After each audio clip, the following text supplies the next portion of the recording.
He's Michael. He's Reuben. And this show is... Simply the best. Another day, another sleigh. Another $1. And nothing beats those... Chum, chum, chum. Nothing beats that on a Friday morning. Nothing at all. Not even Summer Mark's Big Friday wind-up. Not even Summer Mark could beat that on a Friday. Oh my goodness. Was that in the morning or was that in the afternoon? That was in the evening. That was... Yeah, it was like very much the Ant and Dec of its day. Wow. Remember the big finger? Who's it gonna be? And then they'll Who's like it pick gonna a be? child from the audience. I've really wanted it to be me on multiple occasions. You were never in the audience. Well, I know. It never was. What, they just like the finger suddenly turns around, points at the TV, Goes through the TV. pulls you in. Whoa! Like Michael McIntyre's big midnight. What did he call it? Where he went into people's houses at midnight. What? No? They did Okay. that on Summer Mark as well. Oh, did they? Well, they went into kids' houses. What? Whoa! How are you? I'm doing well. How are you this fine Friday? I'm feeling fine on this fine Friday.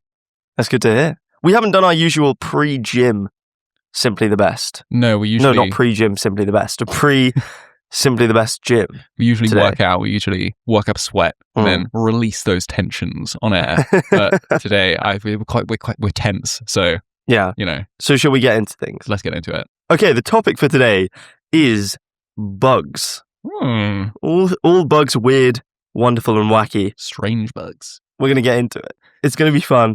You'll see what we mean. You know how it goes. Knockout style tournament. 8 things. We find out which one is simply the best. Okay. I'm getting so snappy with it now. I know. We just get straight into it. Yeah. Okay. Do you want to give us the first matchup of today's episode? Today's first matchup is Bugs Bunny. What's up, Doc? Versus the Y2K bug. Okay. Bugs Bunny. What do you think about Bugs Bunny? I'm going to be honest. I'm not a fan. Of Bugs Straight in there. With the Yeah, criticism. to be fair, I'm not a Bugs Bunny viewer, but I just don't like his whole thing. What? But okay, maybe I'm being a bit too harsh. Yeah. What don't you like? He's a Looney Tunes. Okay, what do you like about him? Let's start with that. That's a very good question, actually. I've got a detailed history of Bug Bunny, but I can't think of any. Okay, let's go Okay. through this detailed history then. Let's see if we can find any reasons to like him. First official appearance of Bugs Bunny. I assume there were some unofficial appearances beforehand. You know, when they're still kind of like molding the character. Mario into what it is. Jumpman Mario. type Exactly. beat. Yeah. Steamboat Willie. A wild hare in the year 1940, where I think that's the first one where he uses his famous catchphrase, "What's up, Doc?" And I did a bit of a head count.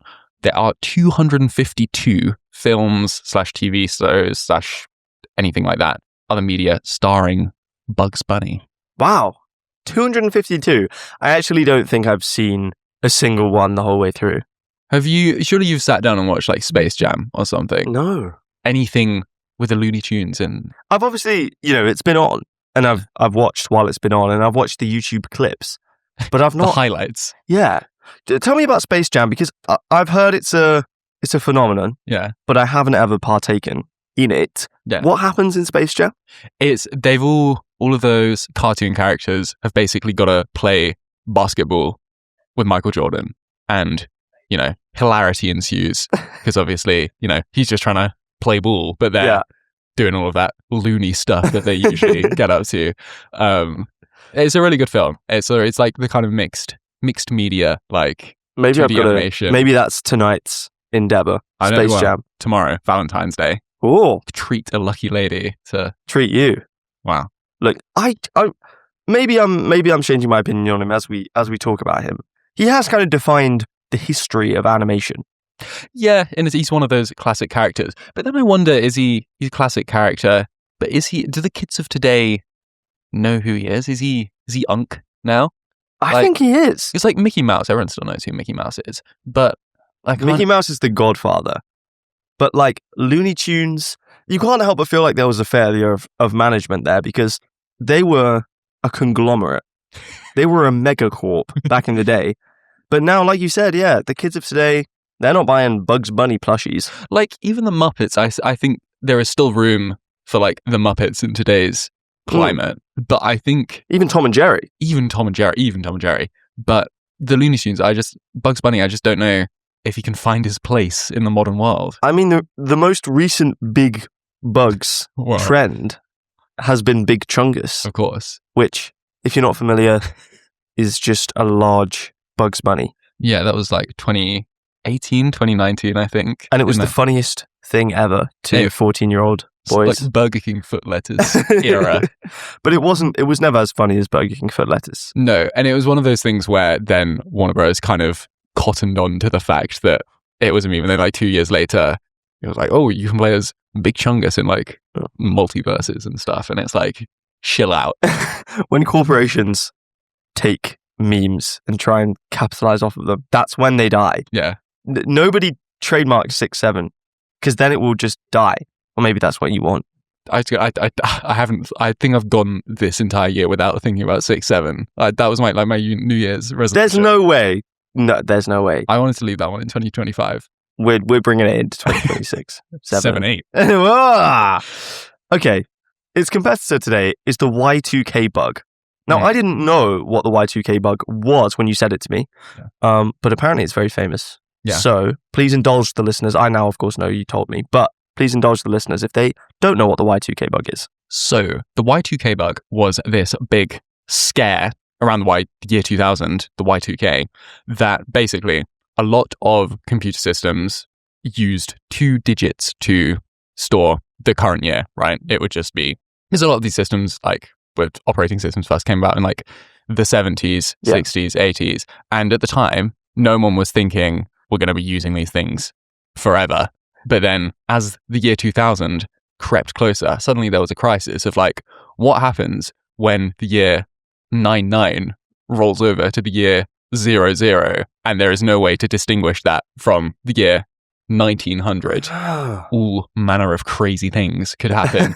And it was one of those things where there was a lot of like fear mongering about it, you know, In like the media. as soon as that became a thing, suddenly it got blown into this thing of like, we're all going to die, like everything is going to blow up. Big Ben is going to blow up on New Year's Eve.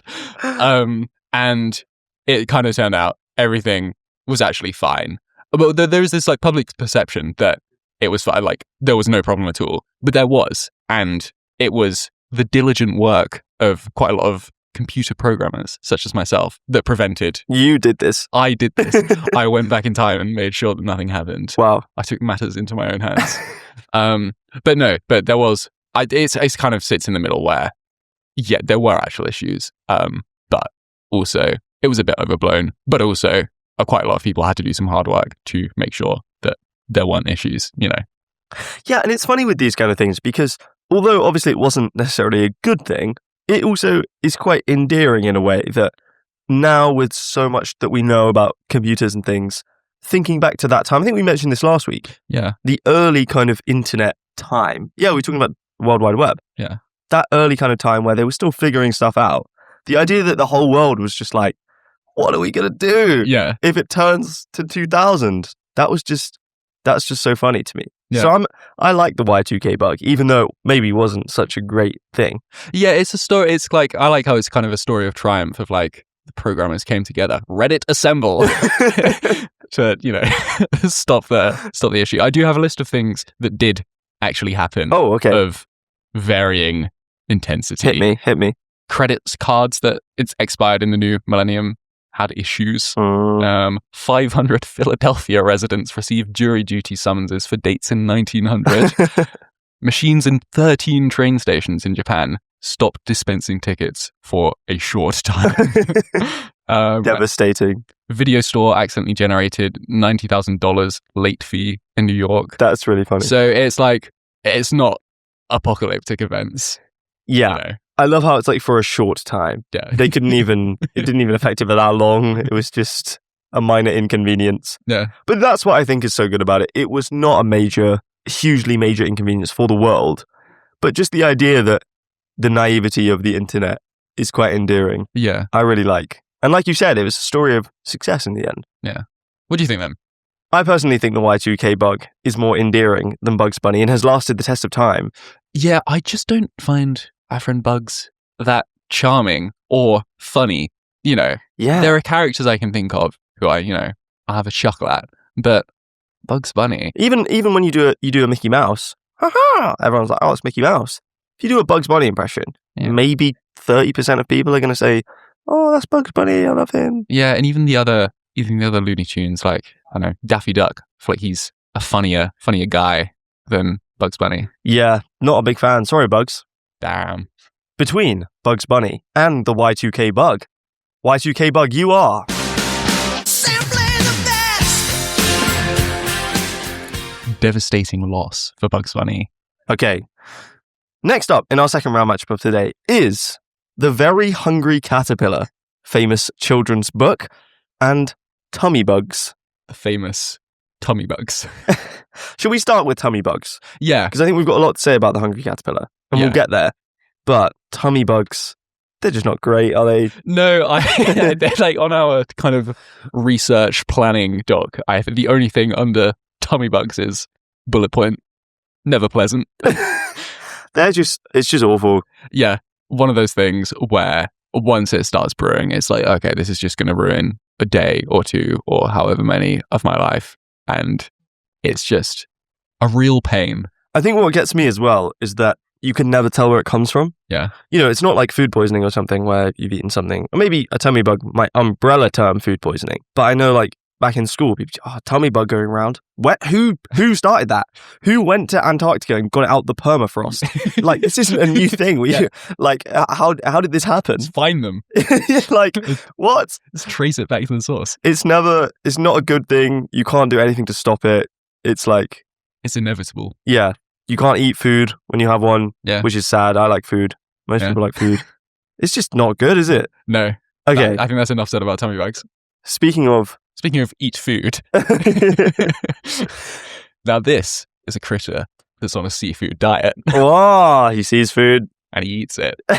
The Very Hungry Caterpillar from the famous 1969 children's picture book, designed, illustrated, and written by American author Eric Carle, who I found out sadly died in 2021. Oh, But I actually love the art style of this book. I think it is genuinely one of like the greatest visual achievements, and I'm not saying that like ironically. yeah. How was it made? Because I think a lot of people, if you've read the book, if you've seen the book, you will know the art style we're referencing. Do we know how it was made? I think it's like a kind of collage Yeah, type that's what I was thinking. thing, which makes sense. But it's a banger. I mean, we read it in, I don't know, did we read it in primary school or was it pre-primary school? We must have done at some point.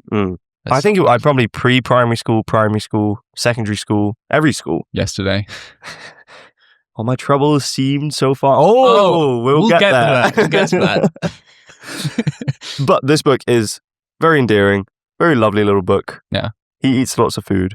Yeah, he eats a lot of food. I actually sat down and, in the absence of anything better to do with my time, I was like, how many calories does the Hungry Caterpillar consume over the course of the book? Because it's like structured as like a week in the life of the Hungry Caterpillar, and each day he eats something. He eats a lot. So I was like, how much does he actually eat? Monday, he eats 1 apple, which is 95 calories. Tuesday, 2 pears, 200 calories. And I won't bore you with all of it. But then he goes on to eat 3 plums, 4 strawberries, 5 oranges, Wow. a piece of chocolate cake, an ice cream cone, a pickle, a slice of Swiss cheese, friend of the show, a slice of salami, lollipop, piece of cherry pie, a sausage, a cupcake, and a slice of watermelon. Then on Sunday, he eats 1 nice green leaf to make himself feel better because he gets a tummy ache, gets a tummy bug after that big feast. And I assumed that nice green, because it's never specified in the book, it's just a nice green leaf. Let's say that's a lettuce leaf. He's eaten 2,234 calories altogether. Wow. So that's about what like an adult woman should eat in a day. Oh, okay. So, well, I don't, okay. That's Well, no, a caterpillar. But you've written here, so if you're an adult woman, that's probably about right. Yeah. But for 1 day. But he's eaten that over the course of a week. Yeah, but he's also like, an adult woman's like 1,000 times the size of that caterpillar. This is true. Give him some credit. This is true. I mean, he's absolutely devoured Saturday. He's done a mad job there. Yeah. Look at that. 1 piece of cherry pie, cupcake, chocolate cake, ice cream cone. He's had a massive dessert there. Yeah. Don't think I could do that. Fair enough to the man. I've got to respect it. play to win. I'm a big fan of this book. I'm I'm a fan not- of this caterpillar's attitude to life Me too. as well. And I respect the nice green leaf. Everything in moderation, as they say. I'm not a big fan of tummy bugs. I don't think any of us are. No, I don't think the hungry caterpillar is either, to be honest. No, he's seen it. He's been there. Yeah. And he knows it's not great. Right. Do you want to give us the verdict? Between the very hungry caterpillar and tummy bugs, I'm sorry, tummy bugs, you never stood a chance. The hungry, hungry, hungry caterpillar, you are Simply the best. feasting on the competition today. That might have been the quickest matchup we've ever had. I think it might have been. Tummy bugs. Whizzed through that. Yeah. We love an underdog story. We don't love it that much. We set up tummy bugs for that. Yeah, We we did set it up to fail, I think. Yeah. Okay. We have the Beatles, the famous band. The tension in the room has become palpable, versus the dance move, the Worm. Now the Beatles, this might be the most controversial, simply the best matchup maybe ever to have existed, I think. Yeah. At least between us. And it's not because of anything the Worm has done. Let me tell you that. The Beatles, obviously, very, very famous band. Are they the number one band ever? I don't know what metric. What's the number one band? They're the number one band of all time. Tell us about the Beatles. The Beatles, famous Liverpudlian band. John, Paul, George, and Richard Ringo Starkey. Formed in the 60s. You know Beatles songs. Let It Be, Hey Jude. Yellow Submarine. Yeah, that's a difficult sore point I think, between us. Tell me your opinions on the Beatles. Okay, so I'm genetically predisposed to not like the Beatles. Both of my parents are not Beatles fans at all.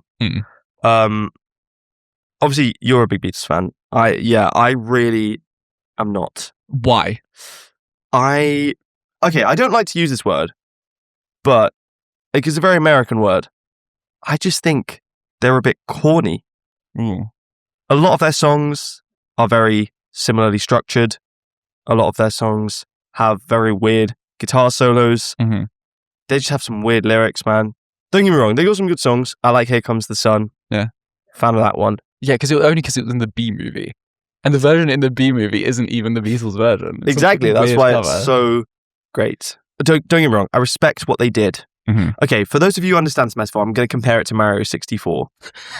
I respect what Mario 64 did. First 3D game. And the Beatles similar, they did a lot of new production stuff that was very new at the time. Yeah. Multi-track recording. They Yeah. pioneered that. Fair enough. But going back and playing Mario 64 now is not fun. I can agree with that. The camera doesn't work. It's Yeah. aged badly, etc. But I can respect what it's done. Listening to the Beatles now, I'm just not a fan of the music. That's really interesting because for me, it's like the inverse. I love the music so much. I just think there is it is like unfathomable to me how, from my perspective, how these four guys knocking about in Liverpool and each of them was like even Ringo was like put out some pretty decent stuff. But they were all so talented and they were doing all of this stuff. I think maybe it's a bit disingenuous to say that the Beatles invented a lot of stuff. I think that's something I will kind of say is that they popularized a lot of stuff in the same way that, now you can trace back a lot of what is going on in pop music throughout history to the Beatles. They were really, a lot of that was them just kind of popularizing that from other niches and genres. It's difficult for me because I do think they have some good songs, Mm-hmm. but you have to admit there are some shockers. There are some really bad ones. Yeah. I Am the Walrus. I know people can say, "Oh, they did it as a joke." Yeah. I don't care, man. It's in the discography. We're gonna have to count that one. I think it is difficult with the Beatles because they are such an enormous thing now that whereas with other bands, the duds are allowed to fall by the wayside. With the Beatles, I think everything gets brought into the limelight and everything has to be hailed as like the greatest innovation ever. That's fair enough. I think that's a fair enough point. Okay. We've talked about the Beatles. We'll circle back to this. Yeah, we'll get back to it. Let's talk about the worm. Whoa! The wavy worm, the wonderful breakdancing move where you're on your front and you act like a worm. I mean, that's pretty much it. You will all know. You can picture it in your head. Yeah. Someone just like jumps over and then they're wiggling around. What was it that you like described from scratch? Was it a bagel? Yeah. Yeah. You were From like, first principles. so, bread. But yeah, I won't do that with worm.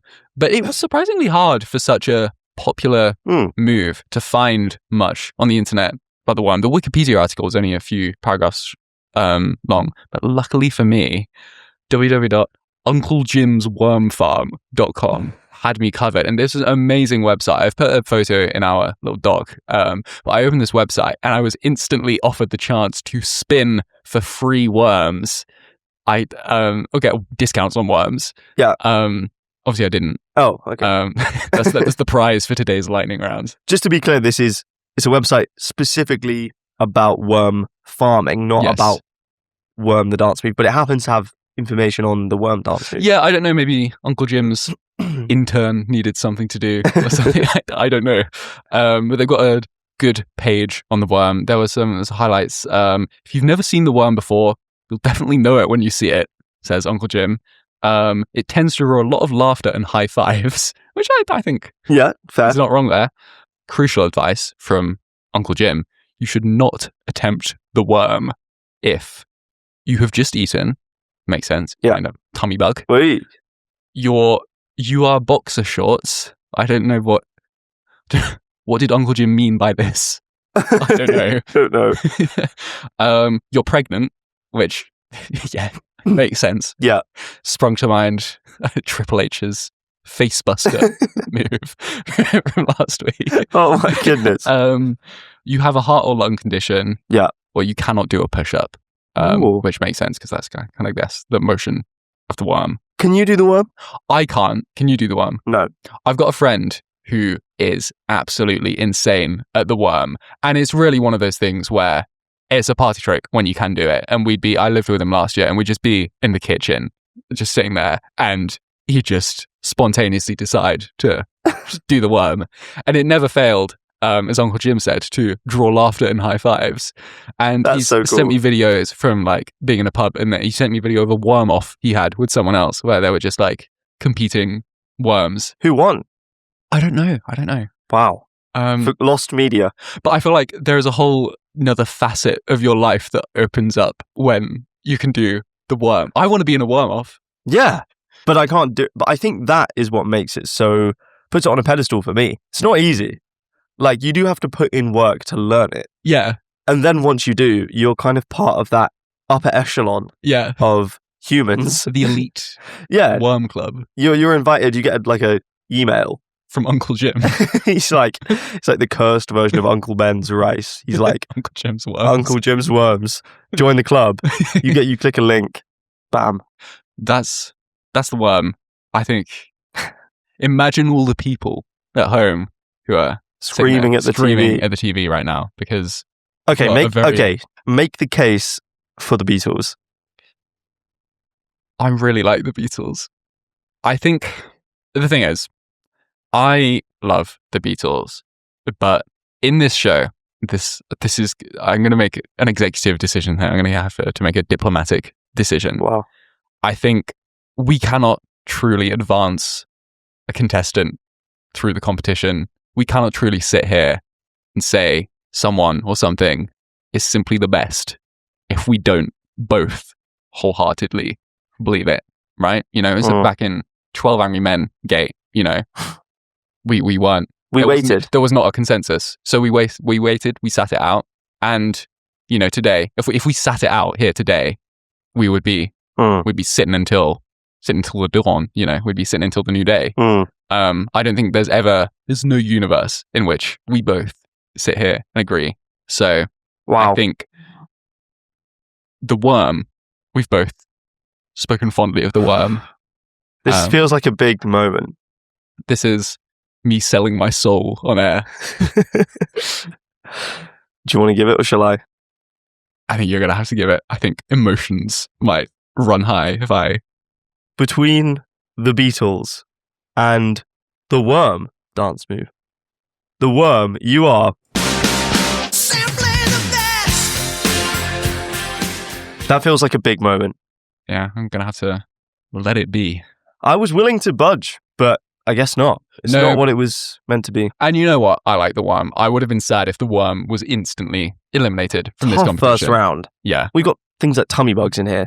How did Tummy Bugs sneak in? Who invited this guy? Okay.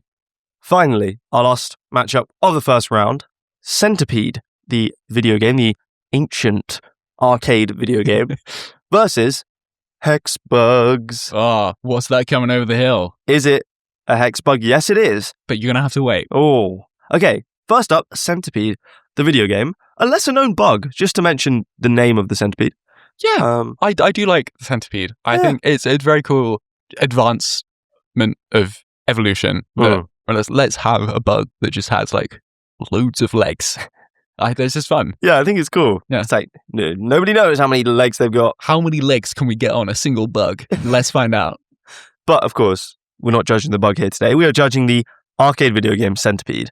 Now, I mistakenly thought that it was some variation of Snake. I don't know where I'd got that from. It vaguely is. The titular centipede kind of moves around like the snake does in Snake. He's kind of like wiggling around from like side to side of the screen. And unlike in Snake, your one mission is to destroy this centipede at all costs. You cannot let him reach the bottom of the map. Yeah. Otherwise, you're in trouble. It's not one of the big three, is it? I mean, of arcade games. What's your big three? Oh, Pac-Man. Yeah. Is up there. I think Gallagher probably deserves it. And Space Invaders. Donkey Kong, Yes. the classic. Yeah. Billy Mitchell. Real ones, no. The King of Kong. Wow. Not for me. Centipede is not up there. No. But I think I respect Centipede. I was looking up stuff about Centipede. It was one of its two programmers was Donna Bailey, who was a woman, which was very rare in the industry at the time. And it had allegedly quite a significant female player base, about 50%, which again, quite rare at the time, back in the 80s. Even nowadays, that's rare. So W Centipede. W Centipede, indeed. Had a sequel, Millipede, as well. Which Actually. is, the natural progression from Centipede. So Centipede has how many legs? 50? 100? What? I don't think... Do they actually have 100 legs? Or... Or does Millipede have a 100 legs? Cent would imply that they have 100, but I have an inkling that it was one of those things where people back in the day were just like, that guy, that thing's got loads of legs, probably has about 100 legs, and then they called it the Centipede without ever checking. You're probably right. There's no way the Millipede can have 1,000 legs. Okay. Check. Live research. There's no way anything can have 1,000 legs. Millipedes do not have exactly 1,000 legs, despite their name. I knew it. Most common millipedes have between 40 and 400. That's very, very low. Well, that's a big range as well. What do you mean between 40 and 400? But either way, we're not talking about millipedes or centipedes. We're just talking about the game. It was pretty good, I think, back in its heyday. Yeah, have you ever played it? No. I meant to play it beforehand, but there were more pressing matters to attend to be honest. I feel like there's Google Pac-Man, there's Google Space Invaders. There is not Google Centipede. It hasn't really stood the test of time, unfortunately. No, maybe one day. Yeah. Maybe it's us. Maybe it's me. Okay, it's up against an icon of our young childhoods, I think. Yes. The Hex Bug. An icon of CITV. Between every episode of Adventure Time or like Digimon, there would be the Hex Bug advert. What's that coming over the hill? Is it a Hex Bug? Is it a Hex Bug? It is a Hex Bug. Today. That is... I'm not always a fan of companies modifying existing songs for their products, but that is a good one. Yeah, because that was about... I'd have sat through 50 of those over the... Lily Kelly. Do you remember that one? Yeah. Oh yeah. And the other one was that like chocolate coin machine where they'd like wind up and it would make my goodness, gold chocolate coins. Yeah. I always wanted one of those. I remember what was he called? Elastic Man, but his name wasn't Elastic Man. Where you like stretched him, and Oh yeah. but I never had him. Like the one that's stuck on our ceiling in our house. Oh yeah. Yeah. Did you ever have a Hex Bug? I never had a Hex Bug. It was the advertising did work on me because I think I can remember really wanting a Hex Bug. There was someone, or maybe at school or something. I have played with Hex Bugs before, but I've never owned a Hex Bug. Have you? No, I often find myself in a similar. I think we may have had the same upbringing because, again, my next door neighbor, but one, had Hex Bugs and multiple Hex Bugs, and they were cool.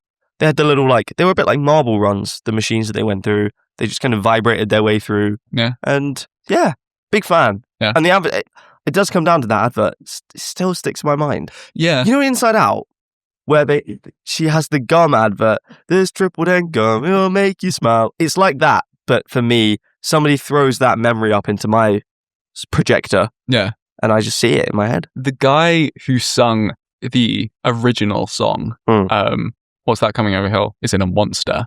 I don't imagine he sung the Hex Bug version, but I do know that he worked in the same office that I worked at for a time. Wow. Obviously before I was there, before my time. Yeah. But I think he knuckled down after his 5 seconds of fame. Was like, right, I'm get a computer science degree, and then doing that for a few years. Fair enough. Stop the Y2K bug from happening. You may have a crossover here. Yeah. Big fan of Hex Bugs. Yeah, it's a noble thing. I was looking at hexbugs.com.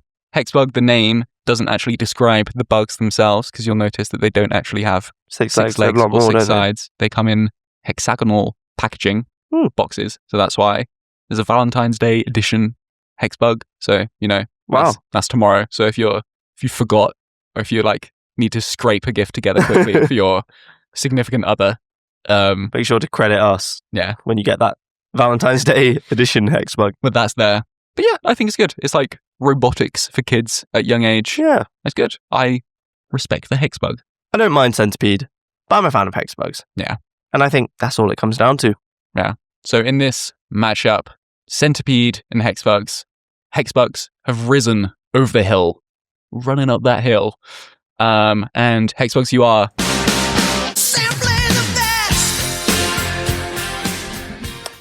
right. We're going to send you away for a few minutes. You might get a verse and a chorus, if you're lucky, of Owl City's Fireflies, naturally tying into the theme of today's episode. So enjoy it while it lasts. You will not believe your ears.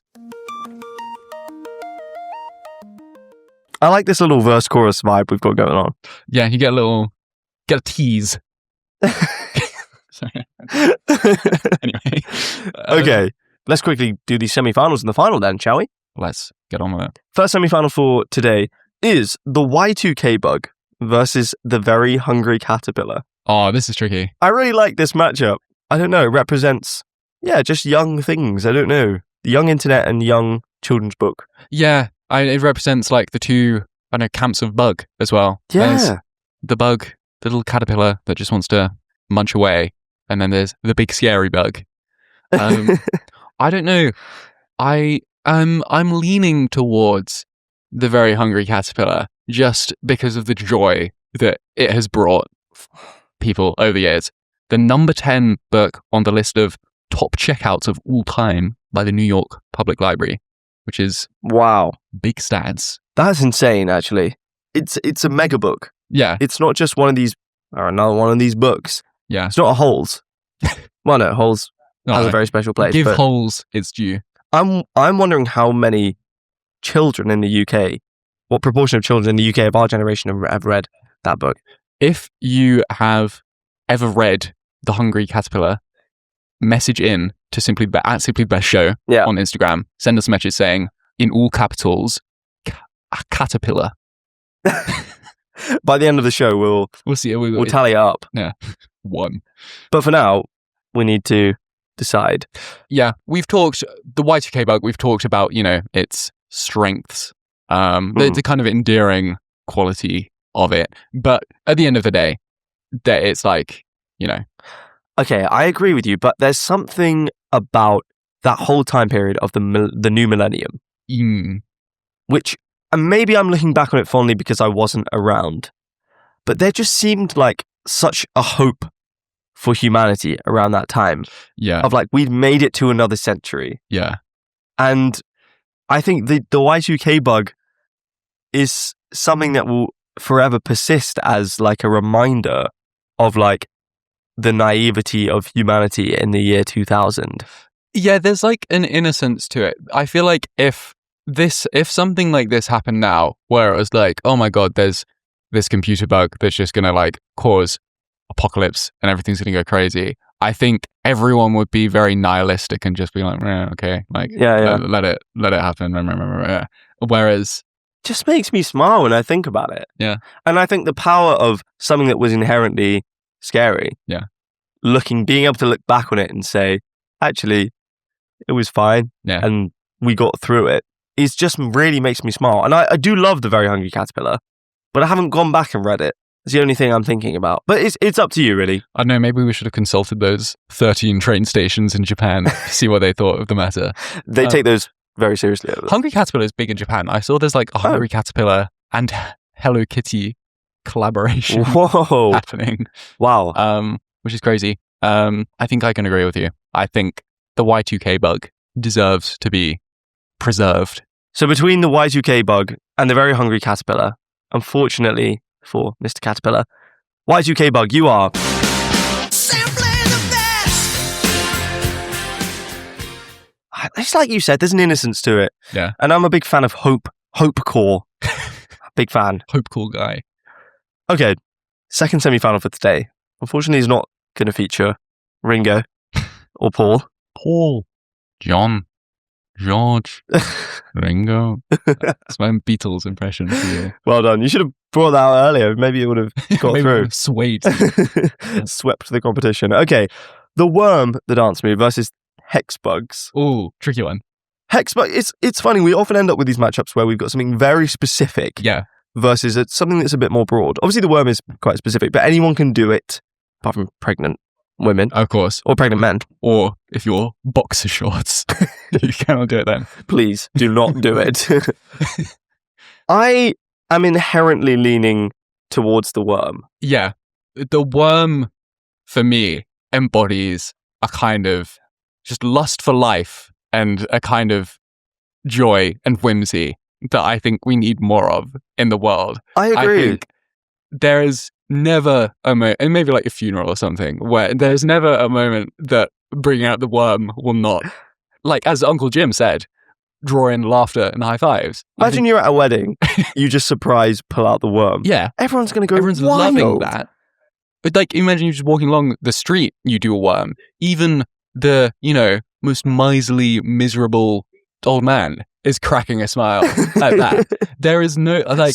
Ebenezer Scrooge would have been cured if Tiny Tim had done that in front of him. Tiny Tim, who did not die, did the worm. That would go crazy. The power of The Worm is unprecedented. Yeah. The power of Hex Bugs is Limited. something slightly nostalgic to us. The power of Hex Bugs is thwarted by a shoe. There's a charm, but it's a nostalgic charm. Yeah, it doesn't go past the hope. Again, it's another thing that represents the hope of humanity. And like you said, the whimsy that I think is really important. But it's kind of a socially accepted whimsy where everybody just kind of goes, actually, yeah, it's kind of weird, but it's really cool. Yeah. So let's just embrace that. Yeah. And I think we've got to embrace that today. Yeah. Between The Worm and Hex Bugs, The Worm you are. Simply the best. Final matchup. The Worm versus... What was the other one? The Y2K bug. The Worm versus the Y2K bug. That'll come out in the edit. This is Cut that out. really tricky. I don't know. I really don't know in this one. Are you leaning towards The Worm? I'm leaning towards The Worm. Yeah.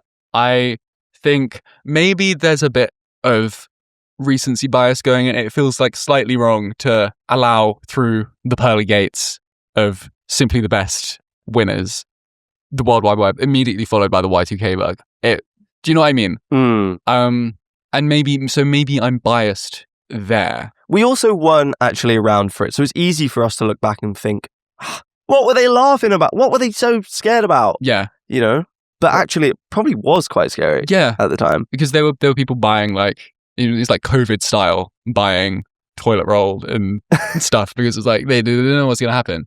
I agree with you about the worm, though. It just makes you smile when you think about it. Imagine if I just did the worm right now. Imagine how crazy that would be. And that would instantly elevate the show, even in audio form. Your reaction to the worm would like... We might go big. Yeah. We might get signed to Uncle Jim's radio station. We're gonna have to start doing like mid-show adverts to worm discounts. Spin to win. I think I'm leaning with you. I think we're both leaning. I think we're leaning, or we're gonna lean so far forwards that we're gonna fall into a worm. It makes me really happy to see it go this far, and I think that's why it has to take the crown today. Yeah. So, between everything, every bug named thing in the world, and specifically between the Y2K bug and the worm dance move, the worm you are.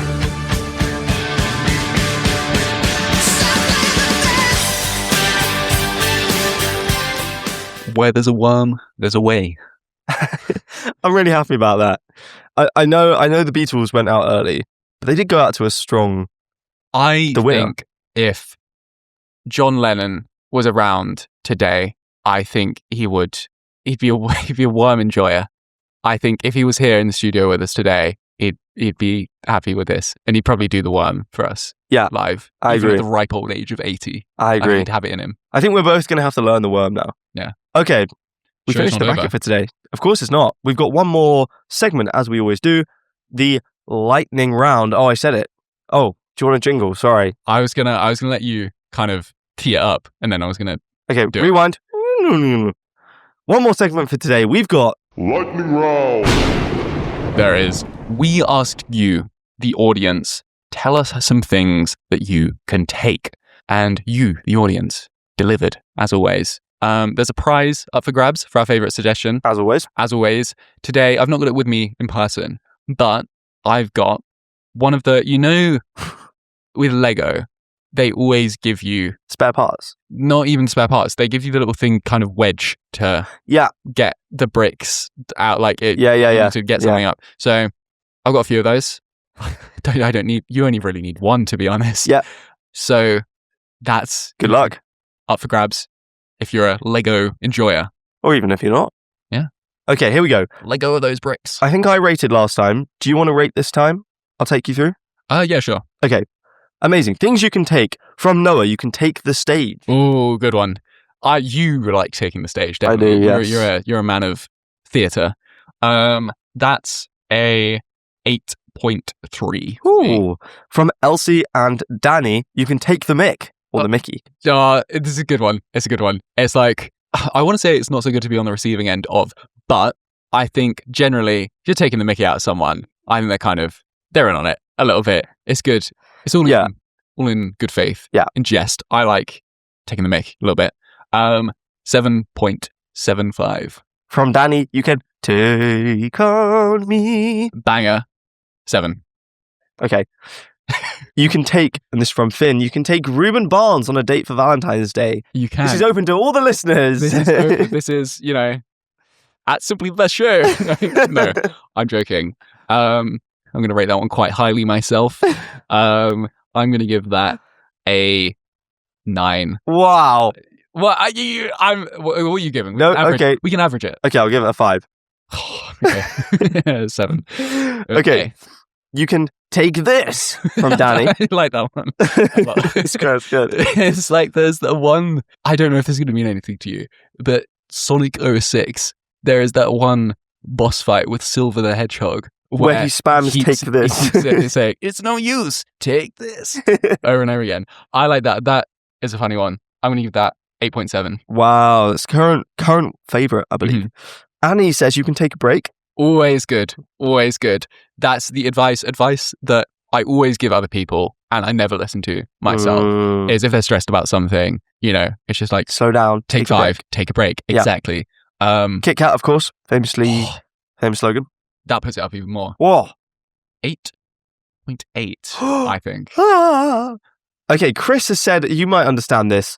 Things you can take, he says, wouldn't you like to know, Weather Boy? Yeah, I don't know. I think he was just being a bit sarky because he then proceeded to give a load of actual answers. Oh, okay. You can take a phone number. You can take a phone. You can take someone's number. Depends on the circumstance. You take someone's phone number. Always good, nice when someone gives you their number. I'm also thinking of having to take down someone's a phone number over the phone, and that's really painful when you're having to give the number over the phone. Press 3 to go to services. 5. Fair. You can take medicine. A necessary evil. Maybe for that stomach bug, that tummy bug. No one likes having the tummy bug, and no one likes taking medicine. So that's going to be like 3.02. Fair. Specific. You can take someone's wallet. Very much a non-zero sum. Wait, no. Is it zero? Yeah, it's a zero-sum game. Yeah. I found someone's phone the other day. When it was a run, just on the floor. You should probably give that back. That's the prize for today. No, I gave it to the library. I also saw a duck eating a slug. Oh wow! Which I didn't realize that was a thing that could happen. The duck did not like today's episode. So taking someone's wallet, 2, don't do that. Yeah. You can, this is from Malachi, you can take stock of the situation. You've got a grin on your face. Yeah, it's good. I really like that. 8.5 for me. Okay. And Anna says you can take something back. I guess you can retract your statement, or you can take something back that was rightfully yours to begin with. That's good. That's 7.34, I think. Wow. That's all the suggestions we've had for today. I believe the winner for today is Annie with Take a Break. Well done, Annie. Well done.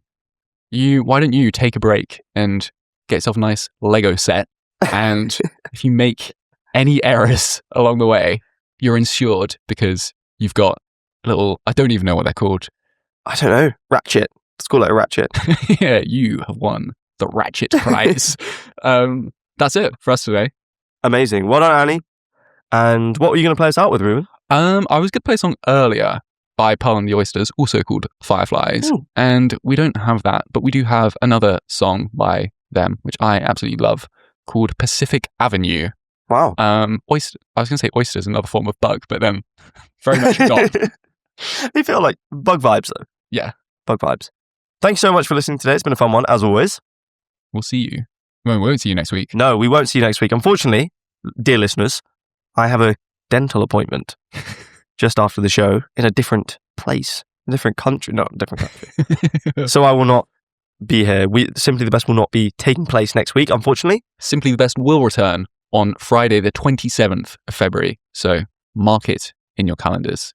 We'll see you then. Bye-bye. See you then. Bye-bye. Thanks for listening.